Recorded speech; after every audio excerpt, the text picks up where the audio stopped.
La entrevista del Telematutino 11, gente importante, a tratar temas importantes. Nos acompaña el doctor Pavel Isa Contreras, quien es ministro de Economía, era un invitado frecuente a este programa, es un académico, es un investigador y nos agrada comenzar la semana con Pavel Isa Contreras. Un gran placer estar aquí de nuevo con ustedes.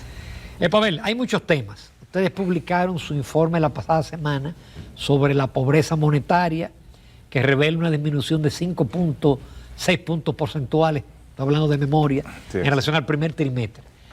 Para más o menos orientar al público, porque el público no tiene por qué saber lo que es la pobreza monetaria. Muy bien. ¿Qué es la pobreza monetaria? ¿Qué define lo que es el pobre extremo y el pobre pobre? ¿Y qué significa esa disminución? ¿Y cómo se compara esto? Porque uno siempre lo compara, trata de buscar con la prepandemia, con el 19. Sí, bueno, muchísimo gusto. Mira, eso es muy importante. Cuando hablamos de pobreza monetaria, hablamos de la proporción de hogares o la proporción de personas que recibe un ingreso que es inferior al ingreso necesario para adquirir la canasta alimentaria y no alimentaria básica. Esa es la idea. Entonces, ¿qué proporción de la población está por debajo de ese nivel de ingreso y qué proporción está por encima de ese nivel de ingreso? Es la dimensión monetaria de la pobreza. La pobreza no se limita a eso. No, claro. Lo sabemos, la pobreza es multidimensional, es un conjunto de elementos. Por eso que ustedes siempre hablaban del índice de desarrollo humano, del PNUD, exacto, que recoja otros elementos. Pero en este caso estamos hablando de la pobreza monetaria, es decir, la dimensión monetaria de la pobreza, la suficiencia o insuficiencia. ¿Y de cuántos dólares estamos hablando? Estamos hablando de 6,000 y tantos pesos por persona. Es decir, un hogar de 4 personas tendría que recibir un ingreso de hecho son 7,000, si mal no, cerca de 7,000 por 4 debe ser 28,000, 29,000 pesos. Eso da para la canasta. Para la canasta básica.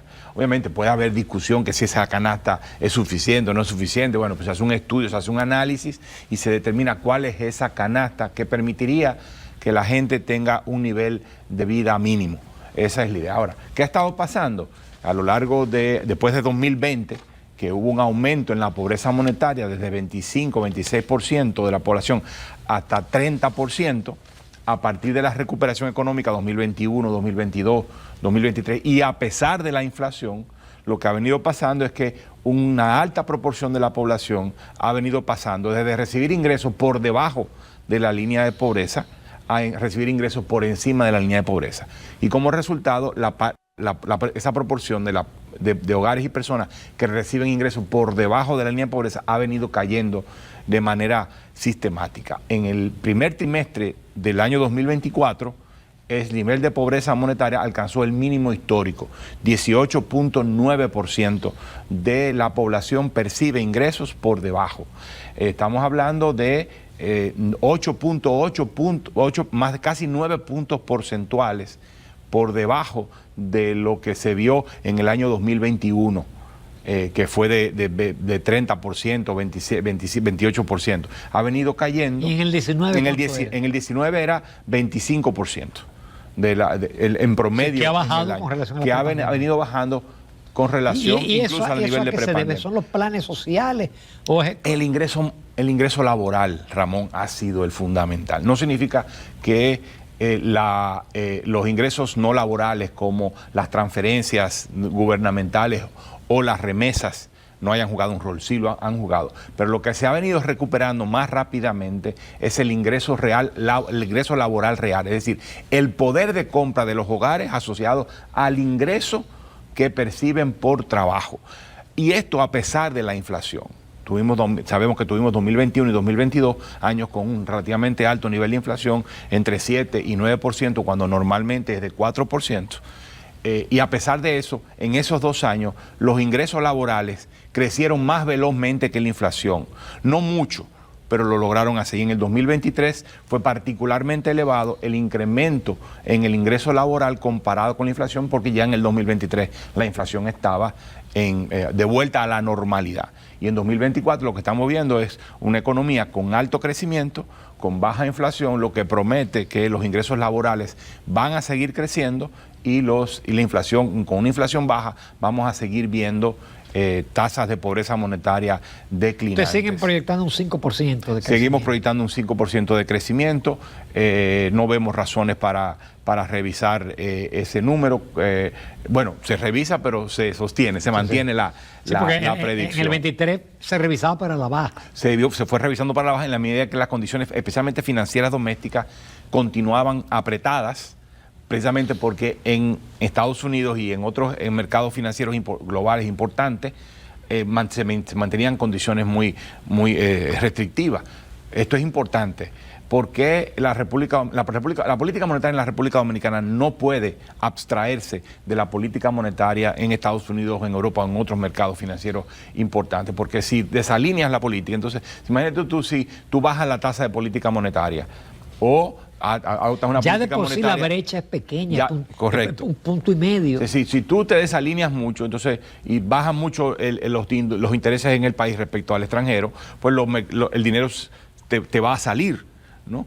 Entonces, del país. Entonces tú tienes que ir par y paso, de alguna manera, aunque no estén en sentido estricto, como tú bien lo planteas. De hecho, ya la brecha entre las tasas de política monetaria entre Estados Unidos y la República Dominicana está en un mínimo histórico. Hay que esperar, y por eso la política monetaria ha tomado esta pausa, porque en Estados Unidos ha tomado la pausa porque no terminan ellos de llegar al 2%. De derrotar la inflación bajo sus parámetros. Nosotros sí la terminamos de derrotar.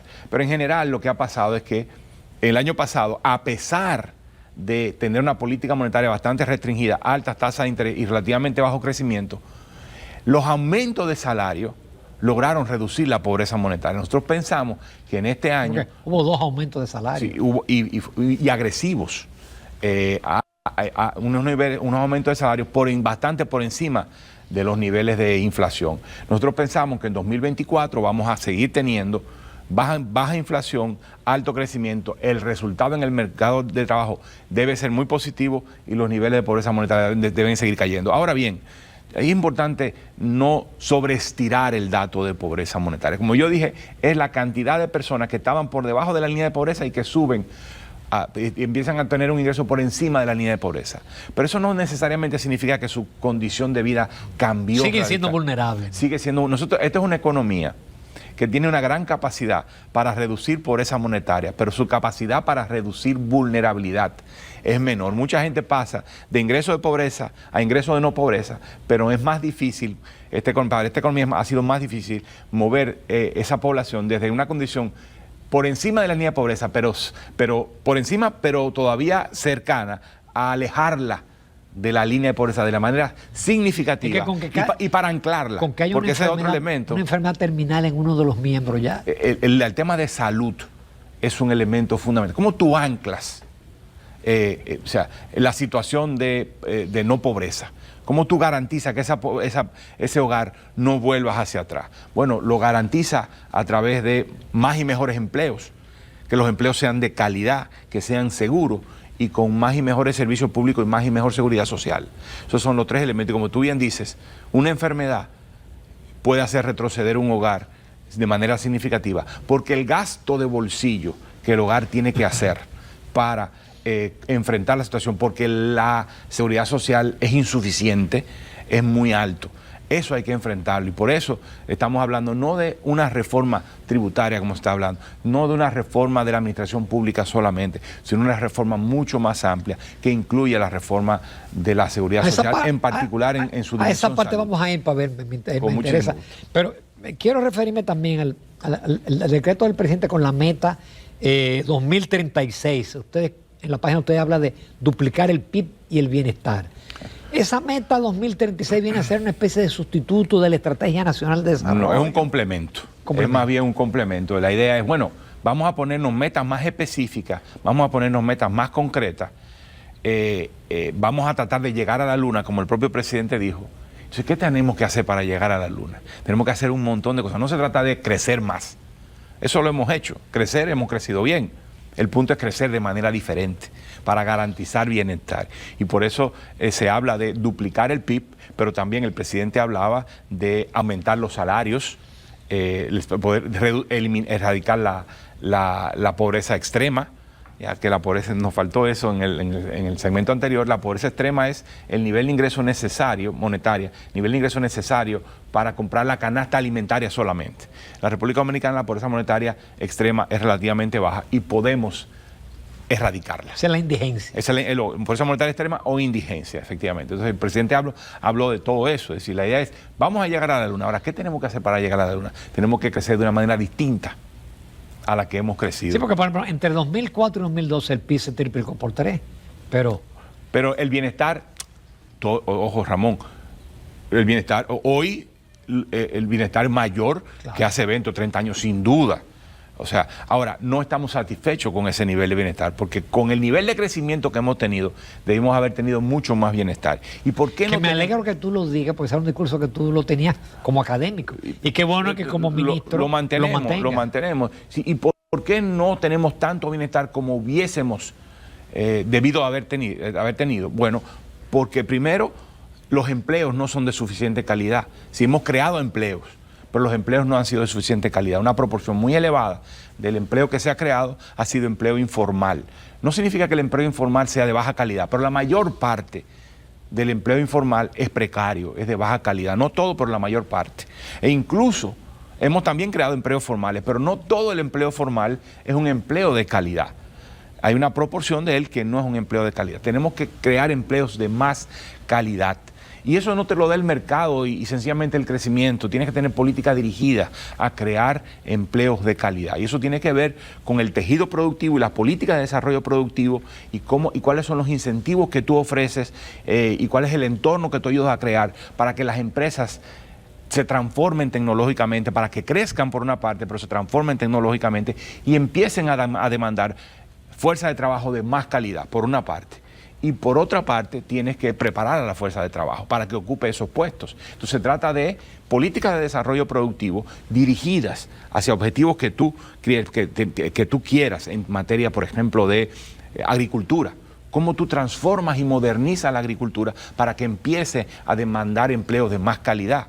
Cómo tú transformas la industria, incluyendo la zona franca, cómo tú continúas y aceleras el proceso de complejización tecnológica de la zona franca que ha venido sucediendo, pero lo ha venido sucediendo de una manera relativamente autónoma, con una relativamente limitada participación del Estado en estimular el cambio tecnológico, profundizar el cambio tecnológico en zona franca. Ahora estamos en eso con este tema de los semiconductores, pero también queremos ver el tema de autopartes, cómo traemos empresas de autopartes. Pero para lograr todo eso, para transformar la agricultura, para transformar la zona franca, tú necesitas transformar la educación. Transformar el aula es una pieza fundamental de desarrollar. Probablemente la falta de habilidades humanas es probablemente la barrera más importante que enfrenta este país. Yo digo que hay dos grandes barreras que enfrenta este país. Hay muchas, pero hay dos que son críticas. Uno es el cambio climático, porque es un asunto de sobrevivencia y lo estamos viviendo casi a diario, los efectos del cambio climático y la destrucción que está causando los eventos hidrometeorológicos extremos. Y muchas veces estos eventos meteorológicos extremos son seguidos de sequías prolongadas, nos están causando mucho daño. Ese es un elemento. Tenemos que prepararnos y adaptarnos para eso. Y el otro gran desafío es la educación. Las empresas no logran transformarse a la velocidad que queremos, no logran crecer a la velocidad que queremos, en buena parte, porque no encuentran los recursos humanos calificados para llenar puestos que demandan más habilidades. Entonces, ese es un gran área, empleos y empleos de calidad. La otra área es más y mejores servicios públicos. Si tú tomas las estadísticas, tú lo que ves es que porque en este país vemos que hemos mejorado en el índice de desarrollo humano y también es visible que hay una mejora en el bienestar. La pobreza de hace 30 años no tiene comparación con la que es hoy. Y en el índice de Gini hemos mejorado. Hemos mejorado en un conjunto de indicadores. Pero cuando tú ves, tú dices, ¿qué es lo que más ha crecido? Es el ingreso.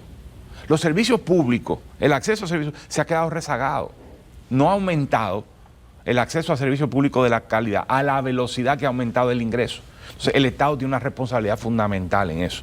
Los servicios de agua y saneamiento no crecen a la velocidad adecuada, entonces tenemos servicios de agua potable, si bien para una enorme proporción de la población que ya recibe agua del acueducto, pero con un servicio intermitente, no lo reciben todos los días ni 24 horas al día.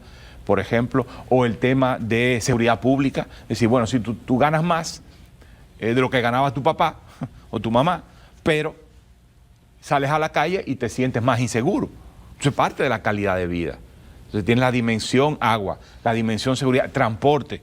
Bueno, tú ganas más hoy, pero resulta que estás gastando más en transporte y estás durando mucho más tiempo para transportarte porque no hemos dado una respuesta contundente al tema de los sistemas de transporte. O sales a la calle, cae un aguacero y no tienes cómo volver a tu casa porque no hay drenaje pluvial de suficiente calidad. Entonces tenemos que enfrentar el desafío de mejorar la calidad de vida de la gente aprovechando el crecimiento y acelerando el crecimiento para fortalecer los servicios públicos. En este caso, mejorar la calidad de la educación, para atacar el tema de los empleos de calidad, pero también para mejorar el agua potable, para mejorar la seguridad pública, para fortalecer la protección del medio ambiente. A veces nos quejamos de que destruimos nuestros bosques o que estamos destruyendo nuestros ríos, pero necesitamos recursos para proteger todo eso. Y es por eso por lo que el Estado tiene el desafío de elevar la cantidad de recursos que tiene disponible para atender esta cuestión. No hay manera de que podamos mejorar la calidad de vida de la gente si no tienes un Estado más capaz financieramente para hacer frente al desafío de financiar los servicios públicos. A eso vamos, eso es lo que se llama la reforma fiscal integral. Volvemos en un minuto con el ministro de Economía, Planificación y Desarrollo. Continuamos con el doctor Pavel Liza Contreras, ministro de Economía, Planificación y Desarrollo. Y vamos, tú lo introduciste, es el tema del momento, la reforma fiscal. Básicamente la oposición y muchos economistas sostienen que el gobierno tiene ingresos suficientes, que hay un problema de calidad del gasto, que si se eliminan unas ciertas exenciones y se eliminan programas y todo, con eso es suficiente, no se requiere, es más, que no se requiere una reforma fiscal. Algunos dicen tajantemente, otros no, otros como CRES han propuesto una reforma bajando las tasas impositivas y otros han propuesto medidas híbridas. Realmente se requiere de más recursos, es decir, mejorando la calidad del gasto y eliminando exenciones, ¿sería suficiente? Definitivamente que se requiere una transformación de la tributación para elevar la presión tributaria y elevar las recaudaciones. Eso no significa que no tengamos el otro desafío, pero el otro desafío, el de mejorar la calidad del gasto y de reformar la administración pública, es un desafío permanente. Y además el otro desafío es el de mejorar la administración tributaria. O sea, esas tres elementos son desafíos que son permanentes y que no necesitan ser puestos y no deben ser puestos como precondición para una reforma tributaria. Obviamente necesitamos mejorar la administración pública, pensando en la macroestructura del Estado. Y ya hay propuestas que el Estado está manejando, el gobierno está manejando para reformarla, para mejorarla, buscando especialmente eficacia. Ciertamente también eficiencia, pero también buscando eficacia. Es decir, ¿cuáles son las instituciones que tienen funciones duplicadas? ¿Cuáles son las instituciones que ya son caducas, que tienen mandatos caducos?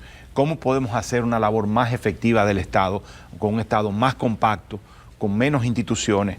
Pero especialmente, aunque eso te ahorre dinero, la mirada tiene que estar puesta en cómo hacemos el Estado más efectivo, ¿no? Más coordinado, más articulado. Eso es permanente. Y ya hay propuestas y cuando haya definiciones se plantearán estas propuestas. Luego está la reforma, la transformación y el fortalecimiento de la administración tributaria. Sin duda que eso es fundamental. Si no solo se trata de cambiar las bases, aumentar las bases, modificar las tasas en alguna dirección, también se trata de que tengamos un aparato tributario, una gestión tributaria mucho más efectivo que logre ir detrás de las obligaciones tributarias que no están siendo cumplidas en este momento. Pero repito, esto es una labor permanente de siempre. También está el tema de las exenciones. Una parte importante de la reforma tendrá que revisar de manera muy significativa las exenciones, quedándose con aquellas exenciones que son productivas, que son eficaces y además que están claramente focalizadas. nuestro aparato tributario ha otorgado exenciones muchas veces que ya son caducas, que ya no tienen mucho sentido, quizás tuvieron sentido en algún momento, hicieron que los sectores productivos lograran madurar, pero ya pueden ser revisadas. Hay otras que se han otorgado buscando un efecto y ese efecto ya no está más. Y en general muchas de estas exenciones están sirviendo como escapes para las obligaciones tributarias de pero muchos hay sectores. otras que van al ITEVI de la Bueno, mitad de las exenciones. Eso, yo me estaba refiriendo hasta a los sectores productivos. Sí. Luego están las exenciones al ITEVI, que ciertamente esas exenciones protegen bienes de consumo básico que no están gravados, pero también se han tornado en escapes tributarios, en escapes, hay muchos negocios, empresas, personas no cumplen con sus obligaciones tributarias amparándose en este tipo de exenciones. Hay que ir cerrando este tipo de hoyos. Es lo que permite que el sistema tributario sea mucho más efectivo a largo plazo. Ahora, tienes que tener cuidado, porque si tú le pones ITEVI a todo, incluyendo a los bienes básicos, pues vas a tener un efecto negativo en la calidad de vida de la gente. Entonces la pregunta es, si tomas esa decisión, ¿cómo compensas? ¿Cuál es el mecanismo para que esa gente no termine peor? Sí, le pusiste impuestos, pero entonces, ¿cómo lo compensas? ¿Aumenta salarios? ¿Aumenta las transferencias monetarias que logren compensar? En fin, fortalece la seguridad social, que reduzca el gasto de bolsillo de los hogares en salud. En fin, tienes que buscar un paquete que sea integralmente progresivo, aunque tributariamente no puedas aspirar a que sea progresivo, porque el ITEVI es parte importante de la capacidad recaudatoria del Estado. Así que yo quiero retomar esta idea de que estamos frente a un conjunto de reformas. No se trata solamente de la reforma tributaria, que tiene que reducir exenciones, tanto del ITEVI, pero de los sectores productivos. No se trata solamente de recaudar más a través de un fortalecimiento de la gestión tributaria. También se trata de reformar la seguridad social. La seguridad social, como hablábamos al inicio, señores, es insuficiente para atender las necesidades de la población. Cubre poco, aunque cubre a la mayor parte de la población, la profundidad de su cobertura es limitada. Sabemos que en medicamentos cubre muy poco, también sabemos que en servicios diagnósticos, en tratamientos también es insuficiente. La población se ve forzada a hacer copagos significativos a los proveedores de servicios, y en general hay que reconocer que el balance de poder no es adecuado en el sistema de la seguridad social. Hay capacidad de veto y tenemos que rebalancear y hacer que se imponga el objetivo del bienestar común, del bienestar de todos, frente al bienestar de algunos actores que se pelean por el pastel de la seguridad social. Pavel, y ese elemento transversal que tú hablaste en el otro segmento, la educación. Tenemos 11 años aplicando el 4% del PIB, casi 2 billones o 2 trillones, si se quiere utilizar en el lenguaje norteamericano, y no ha mejorado la calidad de la enseñanza. Entonces, eso es el gobierno en el próximo periodo tiene ideas fundamentales, yo diría, que con posibilidad de éxito. Yo no quisiera... Es un proceso gradual, sabemos claro, que en 4 años no se mejora un sistema educativo. Sí, yo no quisiera meterme en precisiones, porque, son áreas que competen al Ministerio de Educación hablar y dar precisiones sobre cómo lo va a hacer, pero sin duda transformar el aula es absolutamente crítico para acelerar el crecimiento, para alcanzar, duplicar el PIB a 2036, para que nuestra tasa promedio de crecimiento pase de 5% a 6% por año. Necesitamos transformar el aula y empezar a construir capacidades en la gente, habilidades en las personas. Claramente necesitamos, y yo creo que la pieza fundamental es el maestro o la maestra. Hay que empezar a invertir mucho más en formación docente, pero cada vez que se acerca a final de año, entonces o vamos a mediados de año, entonces empiezan las presiones por aumento de salario. ¿Y de dónde sale el dinero para aumentar los salarios de maestros y maestras? De la capacitación de maestros y maestras. Entonces seguimos reproduciendo un sistema que ha compensado, debo decir, ha compensado a los maestros y las maestras que por décadas estuvieron con unos niveles salariales realmente muy deprimidos. O sea, el punto de partida de los salarios de los maestros es realmente los más bajos de todo este tipo de servicios. Se ha recuperado terreno, pero ya hace unos años que era tiempo de transformar ese gasto en salarios también en inversión, en capacidades para fortalecer los procesos de enseñanza y aprendizaje. Pero no solo se trata de una responsabilidad de los maestros y maestras en el aula, también del personal directivo, también de padres y madres y tutores y tutoras, y también de la comunidad. Nosotros necesitamos una marcha verde para el tema de calidad educativa. Por decir, necesitamos muchas marchas verdes, que la ciudadanía se empodere de los temas, que se empodere del tema de agua, que se empodere del tema de salud, que se empodere del tema de educación. La ciudadanía necesitamos una ciudadanía mucho más activa y fuerte, presionando para la transformación de la calidad de los procesos de enseñanza y aprendizaje. Pero ciertamente el gobierno y el Ministerio de Educación sí tiene planes bien concretos para eso, que invita aquí a los colegas para que puedan conversar sobre esos temas. A ver, en términos de la macroeconomía y la estabilidad, usted no tiene ningún tipo de preocupación. Macroeconómicamente hablando, en lo inmediato, yo creo que la economía está bastante sólida, el crecimiento económico está ya, ha tomado nuevamente sus bríos, las peores restricciones financieras asociadas a una política monetaria restrictiva que tuvo que dar respuesta a condiciones particulares en su momento, ya ha venido pasando. No significa que estemos en la normalidad, en el sentido de que todavía la política... Hasta que la Reserva Federal no disminuya sus tasas. Difícilmente la República Dominicana lo va a poder hacer. Todavía estamos en la zona restrictiva de política monetaria, pero mucho menos restrictiva que el año pasado. Esto le ha dado brisa al crecimiento económico, la inflación está de vuelta a la normalidad, pero yo quiero un poco insistir en que ese crecimiento del 5%, a veces pensamos que está garantizado y que vamos a seguir creciendo al 5% per secula seculorum, y eso no es así, necesitamos, o sea, el mundo está cambiando a una velocidad, o sea, los procesos productivos se están haciendo cada vez más tecnológicos, más intensivos en tecnología, y si nosotros no vamos a ese ritmo, no vamos a quedar atrás. Necesitamos acelerar nuestra marcha hacia adoptar procesos tecnológicos mucho más intensivos en tecnología, y eso requiere, volvemos otra vez al tema de la educación. Pero además necesitamos fortalecer un conjunto de áreas. Necesitamos, como he dicho, el transporte masivo, el tema de salud, el tema de seguridad pública. Todo eso es fundamental para acelerar el crecimiento, fortalecer las instituciones. Por ejemplo, en el tema de fiscalidad, también necesitamos un horizonte mucho más claro en temas de los balances fiscales, que los inversionistas sientan la seguridad de que el país no va a incurrir en desbalances groseros. No significa que no responda proactivamente a situaciones apremiantes. En algún momento, si la situación pone muy difícil, pues puedes elevar el déficit y aumentar el financiamiento para que el gasto público compense la falta de demanda. Como ocurrió con la pandemia.